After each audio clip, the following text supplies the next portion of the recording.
very good afternoon to class third. This is our Hindi book Navtarang. तो last video में हमने chapter number 9 को discuss किया था और चैप्टर नंबर क्या था हमारा? चैप्टर नंबर 9 था क्रिया. ठीक है, और क्रिया किसे कहते हैं? जिन शब्दों से काम का करना या होना पता चलता है उसे क्या कहते हैं? क्रिया कहते हैं. और क्रिया कितने प्रकार की होती है? 2 प्रकार की. कौन सी? सकर्मक क्रिया और अकर्मक क्रिया. सकर्मक क्रिया कौन सी होती है? जिसके साथ हो कर्म. ठीक है ना, कर्म जिसके साथ आए वो हो गई सकर्मक क्रिया. और अकर्मक क्रिया वो हुई जिसमें कर्म साथ में ना आए, तो वो कैसी क्रिया हो गई? अकर्मक. जैसे ये उदाहरण देखते हैं, तोते उड़ रहे हैं. उड़ रहे हैं क्या हो गई? क्रिया हो गई, उड़ना, है ना. और तोते क्या हो गई? संज्ञा शब्द हो गई. अब देखेंगे कर्म क्या हुआ. कर्म तो किसी पे भी नहीं हुआ, कर्म तो यहाँ आया ही नहीं, तो ये कैसी क्रिया हो गई? अक्रमक क्रिया हो गई यहाँ पे. ठीक है. अब सोहा खाना पका रही है, तो पकाना क्या हो गया? पकाना तो हो गई हमारी क्रिया, पका रही है. सोहा क्या है? संज्ञा शब्द है, किसी व्यक्ति का नाम है. खाना क्या हुआ? जिसके ऊपर कर्म हुआ, खाना ही तो पकाया जा रहा है, तो खाना क्या हो गई? हमारा कर्म. तो ये कैसा वाक्य हो जाएगा? सकर्मक. ठीक है. ऐसे ही हिरन भाग रहा है. भागना तो क्या हो गई? क्रिया हो गई. हिरन व्यक्ति या किसी जीव का नाम हो गया, है ना. और कर्म अगर हम देखें तो कर्म तो यहाँ है ही नहीं, इससे हमें क्या पता चला? ये कैसी क्रिया हो गई? अकर्मक क्रिया. आगे देखते हैं, अक्षत पढ़ रहा है. पढ़ रहा है तो क्या हो गई? क्रिया हो गई. और कौन? अक्षत. अक्षत बच्चा हुआ, यानी कि संज्ञा शब्द हो गई, किसी व्यक्ति का नाम हुआ. पर जब हम इसके अंदर ये देखें कि क्या पढ़ रहा है तो हमें कुछ नहीं पता लगा कि किसके ऊपर काम हुआ. कर्म तो यहाँ है ही नहीं, और जब कर्म नहीं है तो ये कैसा वाक्य हो जाएगा? कैसी क्रिया हो जाएगी? ये अक्रमक क्रिया हो जाएगी. आगे देखते हैं, माली फूल चुन रहा है. चुनना क्या हो गया? चुन रहा है, क्रिया हो गई. माली क्या है? कोई व्यक्ति हो गया.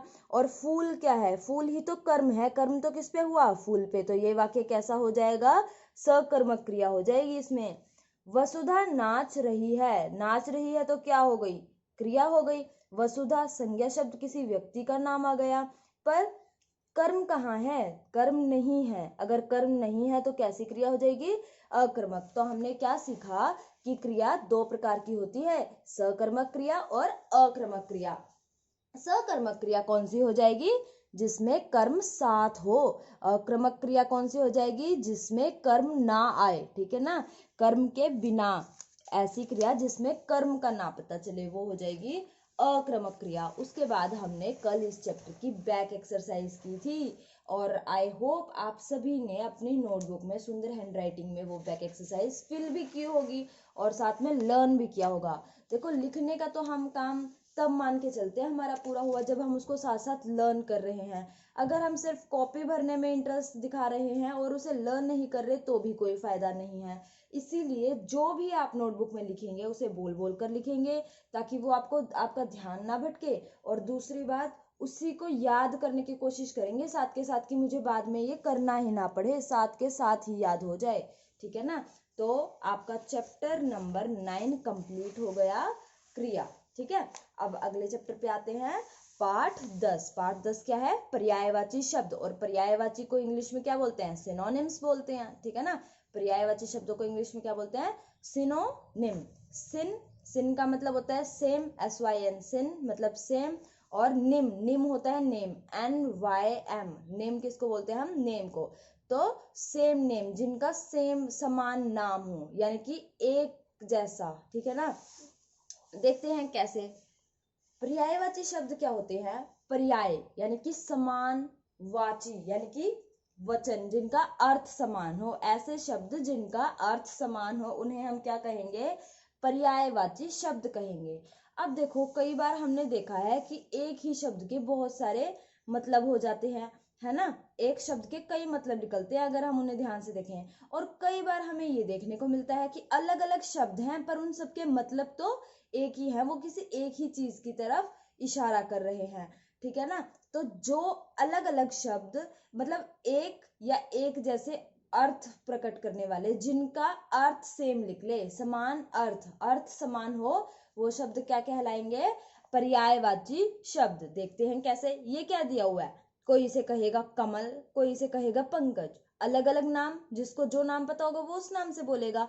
देखते हैं इसके और क्या क्या नाम हो सकते हैं। नीरज, कमल, जलज, पंकज। देखो है तो ये कमल, हम इसको कमल के तौर पे देखते हैं ना कि ये कमल का फूल है, तो कमल के फूल के इतने सारे नाम हैं। हम उसे नीरज भी बोल सकते हैं, कमल भी बोल सकते हैं, जलज भी बोल सकते हैं और पंकज भी बोल सकते हैं। ठीक है। इसी तरीके से ये क्या है, माँ। तो देखो कोई अपनी मम्मी को क्या बोलेगा, मम्मी बोलता होगा, है ना। कोई माँ बोलता होगा, कोई माता बोलता होगा, कोई अम्बा। जैसे हम माता रानी की पूजा करते हैं तो वो हम उन्हें अम्बा या जननी बोलते हैं, है ना। तो देखो है तो सब माँ एक है, चाहे हम माँ बोले या माता बोले, मतलब तो वही निकल रहा है ना। पर उसके लिए हम शब्दों का अलग अलग इस्तेमाल कर रहे हैं, अलग अलग शब्दों का इस्तेमाल हो रहा है। तो माँ के लिए क्या क्या पर्यायवाची शब्द हो सकते हैं? माता, अम्बा, जननी। इसी तरीके से जब हम राजा की बात करें तो राजा को और क्या क्या बोलते हैं? नृप, फिर भूपति, नरेश, राजा। ये सब किसको बता रहे हैं? हम नृप बोलेंगे तो भी उसका मतलब क्या है? राजा। नरेश बोल दिया तो भी उसका मतलब क्या हुआ? राजा। भूपति का मतलब भी तो राजा ही हुआ। तो बात तो हम किसी उसी पर्सन की करना चाह रहे हैं, पर हमने उसके नाम अलग अलग कर दिए, अलग अलग नामों से उसको बुला रहे हैं। अब ये क्या है? फूल। इसको कोई क्या कह सकता है? पुष्प भी कह सकता है, पुष्प दे दो, है ना, या फिर फूल दे दो, सुमन और कुसुम। तो ये कुछ नाम किसके हुए? फूल के। ठीक है। तो आगे पढ़ते हैं। ऊपर प्रत्येक चित्र के साथ 4 नाम दिए गए हैं। हर चित्र में कितने कितने नाम दिए? 4 नाम दिए गए हैं। जैसे कमल, नीरज, जलज, पंकज। जैसे कमल की हमने बात करी तो नीरज, जलज और पंकज 3 नाम और, तो टोटल कितने हो गए? 4 नाम हो गए। ये सभी कमल के नाम है। तो ये किसके नाम है? कमल को ही हम कहते हैं नीरज भी, जलज भी और पंकज भी। ठीक है ना। इन सभी का एक ही अर्थ है, इन सभी का समान अर्थ है। मतलब तो यही है कि मैं इस कमल के फूल की बात कर रही हूँ। पंकज बोलूंगी तो भी ये कमल का फूल ही रहेगा, चाहे मैं किसी भी नाम से बोलूं, पर मैं इसी चीज के बारे में बात कर रही हूँ। ये चारों इसी के नाम हैं। ऐसे शब्दों को पर्यायवाची या समानार्थी शब्द कहते हैं। पर्यायवाची यानी कि सेम अर्थ हो जिसका, और समानार्थी भी वही होता है जिसका अर्थ और समान अर्थ वाले शब्द। ठीक है ना। समानार्थी का मतलब भी क्या है? समान अर्थ हो जिनका। तो हमें क्या देखने को मिला, क्या सीखा हमने? कि समान या एक जैसे अर्थ प्रकट करने वाले शब्द पर्यायवाची शब्द कहलाते हैं। किसको कहते हैं पर्यायवाची शब्द? समान, सेम या एक जैसे अर्थ, या फिर जिनका अर्थ क्या हो? समान हो, प्रकट करने वाले शब्द पर्यायवाची शब्द कहलाते हैं। मेरे साथ बोलेंगे। समान या एक जैसे अर्थ प्रकट करने वाले शब्दों को हम क्या कहते हैं? पर्यायवाची शब्द कहते हैं। क्या कहेंगे? पर्यायवाची शब्द। किसको? समान अर्थ प्रस्तुत करने वाले को, या एक जैसे अर्थ प्रकट करने वाले को हम क्या कहेंगे? पर्यायवाची शब्द कहेंगे। अब आगे देखते हैं। कुछ पर्यायवाची शब्द दिए गए हैं। जैसे चंद्रमा। चंद्रमा को और क्या क्या बोलते हैं? चंदा, शशि, राकेश। ठीक है। दोबारा बोलेंगे मेरे साथ। चंद्रमा को हम क्या क्या बोलते हैं? चंदा, शशि और राकेश। इसी तरीके से सूरज, सूर्य, दिनकर, दिवाकर। क्या कहेंगे सूरज को? सूर्य, दिनकर, दिवाकर। आगे चलते हैं। मित्र। मित्र को क्या क्या कहेंगे? दोस्त, साथी, सखा। क्या क्या कहेंगे मित्र को? दोस्त, साथी, सखा। उसके बाद अग्नि। अग्नि को क्या क्या कहेंगे? आग, पावक, ज्वाला। अग्नि को क्या क्या कहेंगे? आग, पावक, ज्वाला। आगे आंख को क्या कहेंगे? नयन, नेत्र, लोचन। क्या क्या बोलेंगे? नयन, नेत्र, लोचन। आंख को हम क्या कह रहे हैं? नयन, नेत्र, लोचन। उसके आगे चलते हैं। पानी। पानी को क्या कहेंगे? जल, नीर, सलील। साथ साथ बोलेंगे और तेज बोलेंगे, स्पष्ट बोलेंगे, साफ बोलेंगे, ठीक है ना। पानी को क्या कहेंगे? जल, नीर, सलील। दोबारा बोलेंगे, जल, नीर, सलील, ठीक है। आकाश, आकाश को हम क्या कहेंगे? नभ, आसमान, गगन। क्या बोलेंगे? नभ, आसमान, गगन। अगला है घर, घर को क्या कहेंगे? भवन, सदन, आलय। क्या कहेंगे? भवन, सदन, आलय। दोबारा बोलेंगे, भवन, सदन, आलय। किसको कहेंगे? घर को कहेंगे। आगे चलते हैं, गाय, गाय को क्या क्या कहेंगे? गौ, धेनु, सुरभि। क्या बोलेंगे? गाय को गौ, धेनु, सुरभि। दोबारा बोलेंगे, गौ, धेनु, सुरभि। आगे चलते हैं, पहाड़, पहाड़ को क्या कहेंगे? पर्वत, गिरि, नग। क्या बोलेंगे? पर्वत, गिरि, नग। मनुष्य, आदमी, मानव, नर। मनुष्य का क्या कहेंगे? आदमी, मानव, नर। उसके बाद है पक्षी, पक्षी को क्या कहेंगे? खग, विहग, पंछी। पक्षी, खग, विहग, पंछी। उसके बाद है बादल, बादल को क्या कहेंगे? मेघ, जलद, जलधर। बादल को हम कहेंगे मेघ, जलद, जलधर।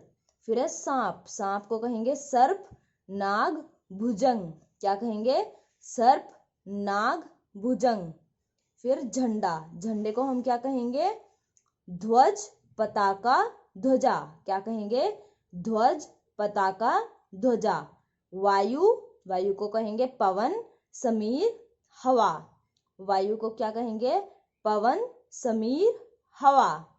कृष्ण, कृष्ण को हम कहेंगे गोपाल, कन्हैया, माधव।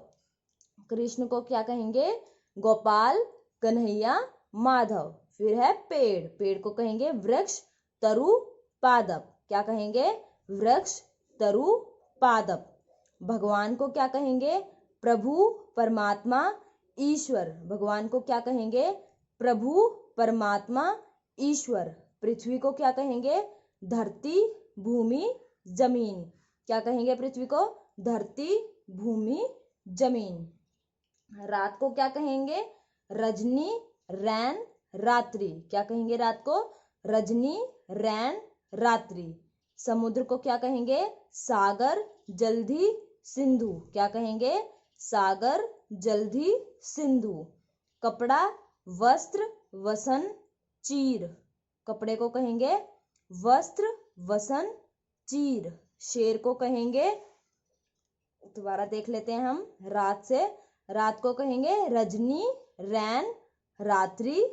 समुद्र को कहेंगे सागर, जलधि, सिंधु। क्या कहेंगे सागर को? समुद्र को क्या कहेंगे? सागर, जलधि, सिंधु। कपड़े को कहेंगे वस्त्र, वसन, चीर। क्या कहेंगे? वस्त्र, वसन, चीर। उसके बाद है शेर, शेर को क्या कहेंगे? सिंह, मृगराज, वनराज। क्या कहेंगे? सिंह, मृगराज, वनराज। किसको कहेंगे? शेर को। तो ये सभी शब्द क्या है? पर्यायवाची शब्द हैं। एक ही शब्द को कई नामों से हम बुला सकते हैं, ठीक है। तो ये हुआ हमारा चैप्टर, और इसका आपको होमवर्क रहेगा, बैक एक्सरसाइज फाइंड आउट करेंगे पहले तो एक तो इसकी, और उसके साथ साथ बताती हूँ मैं कितने वर्ड लिखने हैं आपको। यहाँ से लिखना शुरू करेंगे, चंद्रमा से लेके, चंद्रमा से शुरू करते हुए और पक्षी तक, ठीक है ना। पक्षी तक अपनी नोटबुक में लिखेंगे भी और लर्न भी करेंगे, ठीक है। कहाँ से कहाँ तक? चंद्रमा से लेके, चंद्रमा से शुरू करेंगे और कहाँ तक लिखेंगे? पक्षी तक अपनी नोटबुक में नोट भी करेंगे और लर्न भी करेंगे। कितने कितने लिखेंगे? कोई भी दो, ठीक है। इनमें से जो दो आपको याद हो जाए वो तो लर्न करेंगे और लिखेंगे सारे। ध्यान से स्पेलिंग को देख के लिखेंगे, ऐसा ना हो स्पेलिंग कुछ और ही लिखें। कई बच्चे क्या करते हैं, जैसे चंद्रमा दिया हुआ है तो चंद्रमा का ऊपर वाला नहीं देखेंगे, नीचे वाला आंख बंद करके लिखना स्टार्ट कर देंगे, सूर्य, दिनकर, दिवाकर। चाहे वो कोई भी सब्जेक्ट हो, ऐसा नहीं करना। हाथ रखेंगे, या अगर आपको फिर भी प्रॉब्लम है तो आप स्केल रख सकते हैं, या फिर आप पेंसिल रख के देख लें कि इसके साथ क्या है। जिसके साथ जो हो वही रखें, वही लिखेंगे। ऐसा ना करें कि लर्न भी गलत करें और राइट भी गलत करें, ठीक है ना। तो तीनों लिखेंगे पर लर्न कोई भी दो करेंगे, ठीक है। जैसे आपको चंद्रमा का चंदा और शशि लर्न कर लिया आपने, ठीक है, पर लिखने हमें तीनों है। कहाँ से कहाँ तक लिखेंगे? चंद्रमा से शुरू करके और पेज नंबर 41 पे पक्षी, पक्षी का क्या है? खग, विहग, पंछी, यहाँ तक लिखेंगे, ठीक है ना। लिखना भी है और लर्न भी करना है, दो दो लर्न करने हैं और तीन तीन राइट करने हैं। और साथ में क्या करना है? बैक एक्सरसाइज को फाइंड आउट करने की कोशिश करनी है। बहुत आसान है, जिसने ध्यान से क्लास अटेंड करी है और याद किया होगा वो तो आराम से कर ही लेगा। तो देखते हैं किस किस को मिल जाती है और किसको नहीं मिलती। Thank you, have a nice day.